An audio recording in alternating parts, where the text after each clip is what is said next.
Assalamu alaikum, Muslim brothers and sisters. To the non-Muslims, what's up? I'm in my car today once again. Some of you are probably wondering, why am I always in my car doing videos? Well, it's because I do work a lot and I do drive a lot during my work. So when I have a little bit of free time, I like to do these videos, kind of just make something of the time, be productive. Can't always do it at home, it's very loud. Even though the quality is better at home, like it's more relaxing here. It's just, no one's around, kind of focused and be a little productive. And that's why I'm always wearing the same stuff too. I'm not like some hobo who's always wearing the same clothes. Anyway, so today I wanted to talk about prayer in Islam. So that's one of the most questions we get asked as Muslims. Why do we pray? What's the meaning behind it? Why does God need prayers and stuff like this? Well, first we must establish that there's two types of prayers. Okay, for one, there's the 5 obligatory prayers that we must do every day, and there's certain set times for those. And then we have what's called du'as. Du'as are a direct connection with God wherever you're at any time of the day, and this is where you can ask for things. Just pray for someone, pray for yourself, have a direct communication with God, and make supplications if you want like world peace and all this stuff. You do direct communication with God, and you say certain things, or you can just say it in Arabic or whatever language, of course. And then we have the salawat, the 5 daily obligatory prayers, and these are throughout the day at certain times. We have a morning prayer. We have the which is right in the morning when you wake up before the sun rises. So we wake up early and you pray during that time. And then you pray during the afternoon, which is called duhur prayer, on lunchtime. And a little bit after that, in the late afternoon, we got asr. And then maghrib when the sun goes down, and then asr prayer. And then you could add extra prayers there if you want.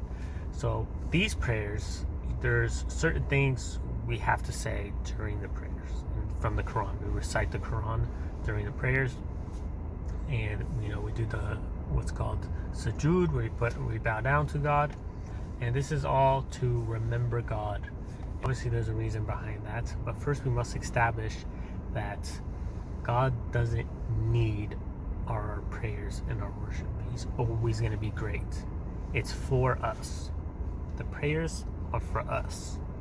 Yeah, we're worshiping God, we're remembering God, but it's for our benefit. God does not benefit from this. He tells us that we need to do this for our benefit, and I'll explain how it is our benefit. Because if we're not worshiping God, we will end up worshiping something else. And by worship, I mean something you love the most, something you gear towards the most, something you listen to the most. Okay, if you're really gonna love something, that's gonna be your objective purpose, right? And we're gonna remember. If we keep remembering God and worshiping Him, He's going to be our ultimate guidance. We're going to listen to His guidance and not the worldly guidance or other people. So if you're not worshiping God, you could worship anything. You could worship money, yourself, other people, celebrities, a football team, American flag, nations, these material things, material gains, and this will lead you to that being your main focus, and that will never lead you to true peace and true happiness. It might give you like some temporary happiness, but of course no one can get enough money. No one can be completely satisfied with any of these type of things, because they're attached to this world. They're all temporary. But once you start worshiping God, you have this true guidance and your true purpose, and you're remembering Him throughout the day. You're gonna listen to His guidance, and He knows what's best for you. He knows what's gonna make you happy. He knows He's going to put you in that straight path to lead you into righteousness, to make you a better person, and to give you that peace in your heart. And that's what life's all about. It's remembering Him, getting that true peace, and passing this test. If you worship these other things, you're going to lose your focus in God, not believe in Him at all, and just your whole focus is going to be on, let's say money or yourself. You're going to listen to what yourself says, and you don't know what's best. God knows what's best, not you. Yeah, I'm not saying it's wrong to go after money and listen to your intuition and all these things. But you always need to put God first. So this is why we pray 5 times a day. We remember Him when we wake up. We remember Him in the afternoon. We remember Him before we go to sleep. We remember that He is the one who put us here in the first place. He's the one who gave us life. I'd ask anyone, if I were to give you the whole world, but I told you only had 1 week to live, would you do it? No one would do that. No one would just sell their life for this world. But that's what people do every day. They sell their afterlife for this world. And who gave you life in the first place when you were nothing? God did.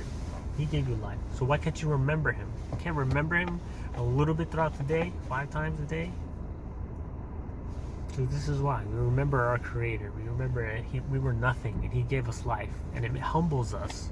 When we pray, we bow down in sujood. We remember that we were once nothing. Our egos are diminished from there. We hang our egos on the rack. And we're like, I was once nothing. Why am I going to act like I'm better than anyone else? We were all once nothing, and God brought us here to earth, or brought us to life. He gave us, every breath we take is a blessing. Every move we make, our eyes are a blessing. No one would sell their eyes for billions of dollars. If you told me to give me billions of dollars and I had to give you my eyes, I'd say no, of course not. And anyone would say the same thing, because our eyes are worth more than that. Who gave us these eyes? We didn't give them to ourselves. God gave us these eyes. So why can't you remember Him throughout the day? So as Muslims, this is how we show appreciation to God. He doesn't gain anything from it. We gain from it by worshiping Him.